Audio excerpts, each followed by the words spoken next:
SEC Whispers and Intel. It's been one of the most fun segments we've been doing over the last couple of weeks. Really weird dynamic, obviously. These teams haven't started. Everyone else has. So I want to dive right in, and this is just leveraging our network of team insiders and trying to find the stuff that's beneath the surface. It's not necessarily on the headline or the crawl on ESPN when you're watching, but it's really important because this is the stuff in reality that's going to go a long way in shaping and determining the outcome of this season. I got to be honest with you, I'm kind of worried about Tennessee beneath the surface. Everyone knows about the positive case numbers and how they haven't been able to practice, but really, do you? Let me give you a quote from Jeremy Pruitt.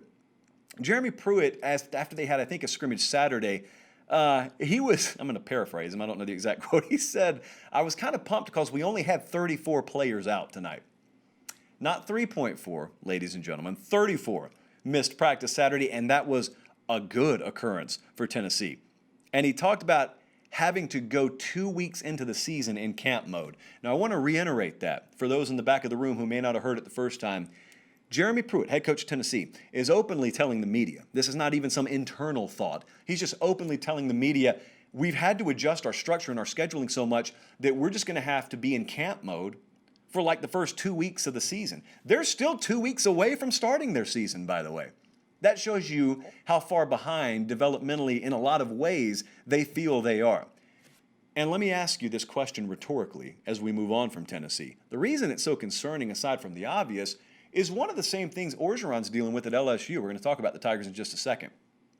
This sounds kind of simple, but it's not. It's anything but simple. If you've ever coached, I would assume you know what I'm about to say is not simple. When do you know you have a football team? When do you have the team? I'm not asking you when are all the players in the locker room. When do you have a team? A collection of dudes is not a team. A team is kind of a living, breathing organism that the sum hopefully is more than the collection of the parts in some cases. You have a glue, an intangible, and that's what a team is. There's an identity, there's a chemistry, there's a cohesion, there's a synergy. How do you have that?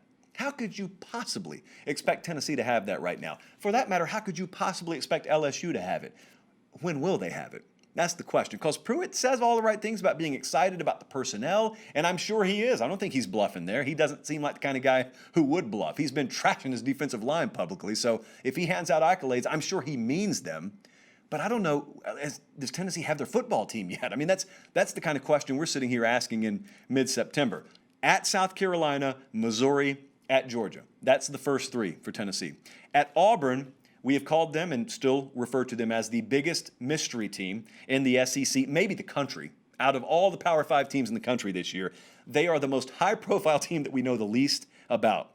A lot of people are excited about year 2 of Bo Nix at quarterback. A lot of people, understandably so, excited about Chad Morris coming in as their offensive coordinator. You got Seth Williams and hopefully some other guys that emerge at wide receiver. You've upgraded, again, hopefully, the passing game. You got several options, you think, at running back. DJ Williams and Shivers, Tank Bigsby, kid from Callaway High School. I covered a lot when he was in high school. All this is great, but it's also irrelevant if you don't have the offensive line figured out. And I'm telling you, even the people that I've always been able to lean on to glean some inside intel away from Auburn, they are total shruggy emoji right now. They're hands up in the air when you ask them about the offensive line. We don't know. We don't know. We have no clue. Like, we hear some things, but, it's kind of one rumor forward, 2 rumors back. We have no clue what to expect.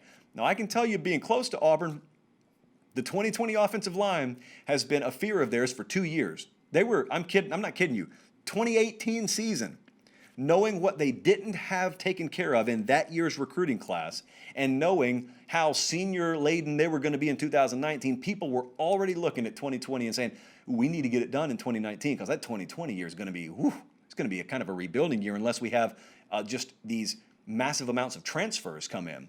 And they've had 1 or 2, but it hasn't been the likes of which you do to completely retool your offensive line.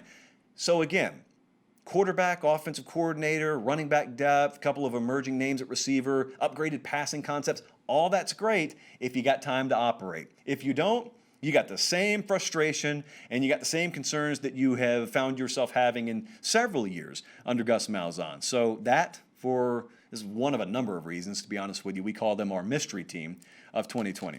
Could go 8-2, could go 5-5, neither would shock me. LSU has now entered, they are past the opt-out phase.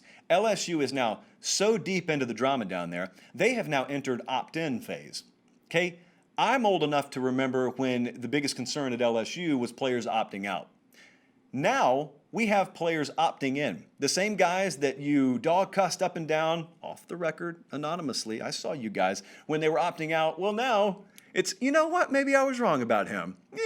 In retrospect, he is much more of a high character guy than I thought. I kid, only if I'm actually describing you, in which case, shameful. What are we talking about here, if you haven't been paying attention? Neil Farrell, who opted out a few weeks ago, is back. He's opted back in. I don't know what changed in the life of Neil Farrell, but he's opted back in, so I don't care what changed. I'm glad he's back. Now, whether he starts or whether he's a rotational guy, that remains to be seen. Probably has a lot to do with his weight, because I can tell you right now, Bo Pelini's not starting 320-pound defensive ends. That's not happening. So if he's, a little heavier, probably going to slide him inside, put him on the edge if he can get conditioned and down to where he needs to be. Point being, it adds critically needed depth. I think he was the leader for them in total stops last year. So at the very least, this is a very good sign. However, is that all? Is this all that's going to happen down there? Because now I'm looking over at Go 24/7 and Shea Dixon and Sonny and the guys over there. Also rumors circulating that maybe Tyler Shelvin wants to come back. Ed Orgeron at his presser, I think today, shared with the media that I have talked with Tyler Shelvin's parents. I haven't really heard from Tyler Shelvin, though. It's so weird. It's like if you were going to transfer from one school to another in fifth grade and your parents are kind of doing the groundwork for you. You're only in fifth grade, so what are you going to do, call the principal up? That's kind of the way this feels. Only Tyler Shelvin's a full-grown man now. And I don't know, Orgeron said he's reached out to some of his teammates. Who knows what's happening there? But here's what I do know. I do know Ed Orgeron has continued on this quasi-crusade against Dave Aranda. I don't know what kind of lunch money that Aranda took from Orgeron, but he needs to return it. Because we had again today, Ed Orgeron, quote on Dave Aranda, "Our defense is so much better now than any part of last season." He said, I like Dave Aranda and all. He gave the classic caveat in the follow-up there. But basically, this has been a theme. If you followed LSU, even semi-followed them, this is not new. Like Orgeron has consistently said and maintained, even though we're losing all these players and we're bringing in a new defensive coordinator and we're switching to an even man front and we didn't have spring, he has been adamant. And he knows his program better than I, so far be it for me to question him. He's been adamant. We are way better defensively now than we were last year. Like, I have a hard time believing that. I'm just going to be brutally honest with you. I have a hard time believing that. Colin, one of our stars just fell. I need to not be so animated out here. I hope that's not an omen.